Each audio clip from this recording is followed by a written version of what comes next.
footsteps in the dark.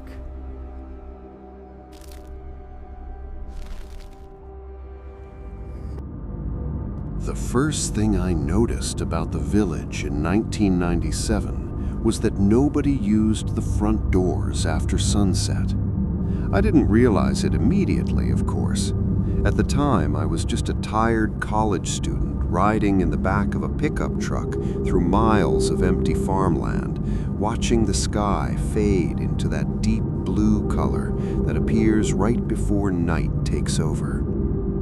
My uncle Daniel was driving, one hand on the wheel and the other resting casually out the window, like he had taken this road 1,000 times before. He had invited me to stay with him for a few weeks while I figured out what I wanted to do after my first year at university. He worked in a rural area about 3 hours from the nearest city, somewhere I had never been before and probably never would have visited on my own. The village itself was small enough that it didn't appear on most maps, just a cluster of houses gathered around a church, a tiny store, and a dirt road that cut through fields of tall grass that moved constantly in the wind. When we arrived, the place looked almost peaceful. A few porch lights glowed faintly, and somewhere in the distance a dog barked once before falling silent again. I remember thinking how quiet it felt compared to the city. What I didn't realize was that the silence wasn't normal quiet. It was the kind of silence people create intentionally when they are trying not to draw attention to themselves. My uncle parked the truck beside his house and told me to grab my bags. As we stepped out of the vehicle, I noticed something strange immediately. Several houses down the road had their back doors open, and I could see people moving quickly through those entrances, closing them carefully behind them. No one used the front steps. No one lingered outside. It was like the entire village had silently agreed that the street itself was something to avoid after dark. I asked my uncle about it while we carried my bags inside. He hesitated before answering, which was unusual for him. Daniel had always been the kind of person who spoke plainly about everything, but that night he simply said something I didn't fully understand until much later. He said, "People here try not to be seen from the road after nightfall." At the time, I assumed it was just some old local superstition. Every rural community has strange traditions that seem odd to outsiders. I didn't think much of it until later that night when I stepped outside to get some air. The village looked even quieter under the moonlight. The road stretched empty in both directions, lit only by a few distant lamps that flickered occasionally in the wind. I walked toward the fence at the edge of my uncle's property and leaned against it, listening to the distant rustle of fields beyond the houses. That was when I noticed the footprints. They ran along the center of the road, spaced evenly like someone had walked slowly through the village sometime earlier in the evening. What made them unusual was the fact that there was only one set. The tracks entered the village from the far end of the road and continued straight through the center before disappearing near the church. I remember staring at them for a long time because they didn't look fresh. The dirt around them had hardened slightly, like the prints had been there for hours, maybe even days. Yet no one had disturbed them. Cars had clearly driven around them instead of over them. People had walked along the edges of the road rather than crossing the center where the prints were. The next morning, I asked my uncle about them.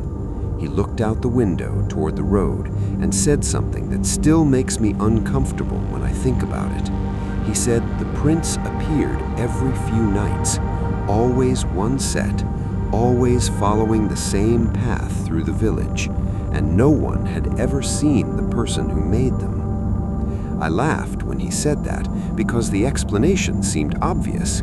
Someone must have been walking through the village late at night while everyone was asleep.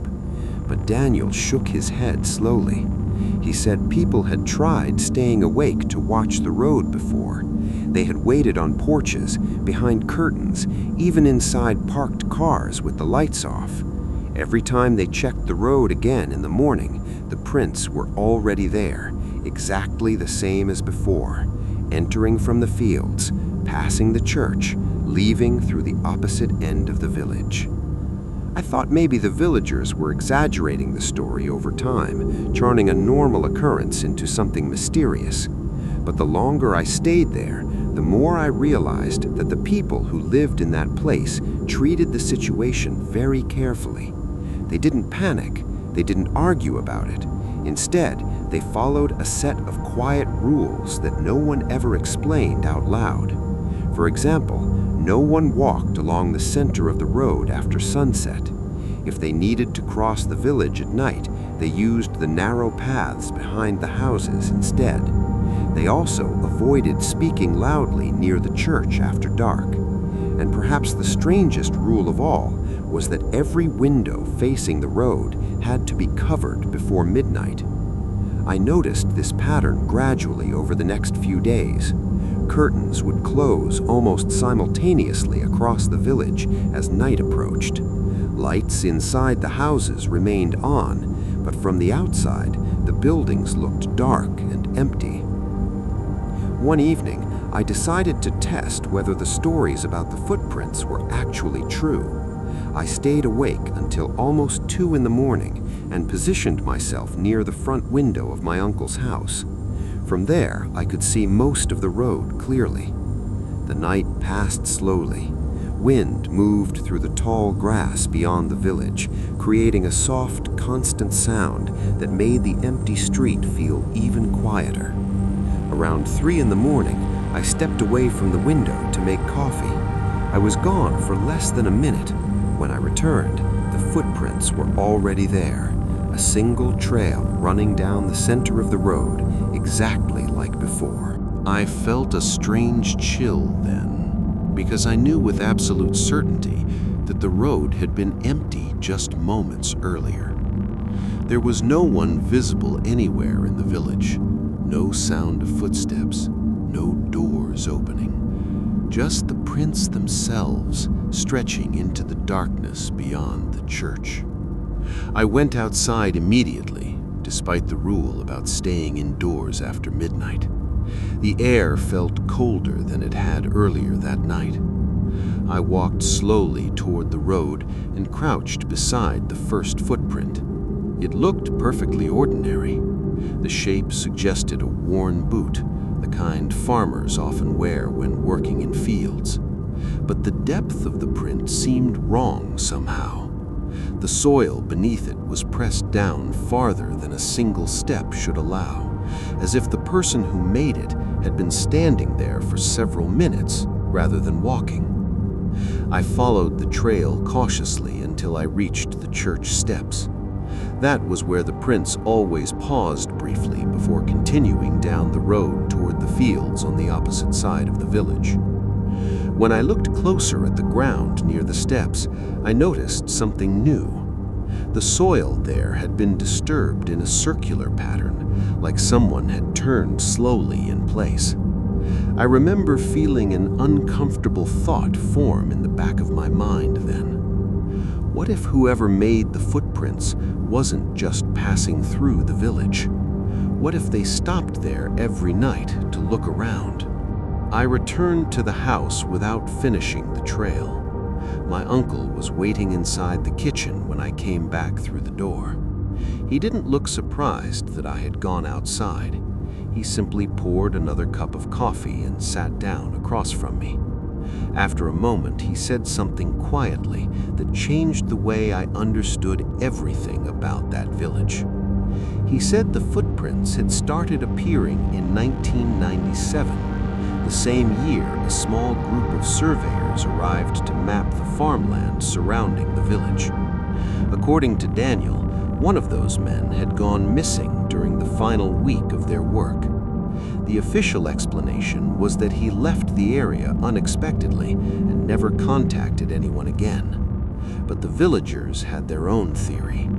They believed the man had continued walking, not physically in the normal sense. Something about the way Daniel said that made the room feel colder. He explained that after the survey team left, strange things began happening around the village at night.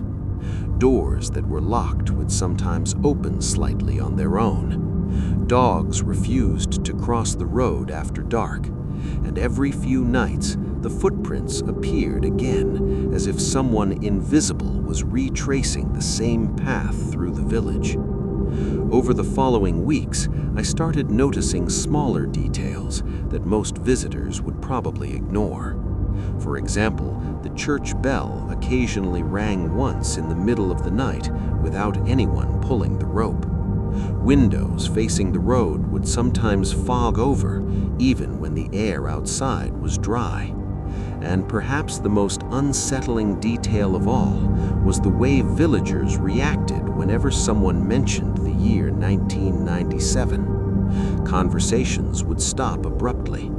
People would glance toward the road before continuing in quieter voices. Eventually, I decided to follow the trail completely one night. I waited until the footprints appeared again around 3 in the morning and then stepped onto the road carefully, keeping my eyes fixed on the path ahead. The trail led me past the church and out toward the open fields beyond the village. The wind there was stronger, bending the tall grass in slow waves that made the darkness feel alive somehow. I walked for almost 10 minutes before the footprints finally stopped.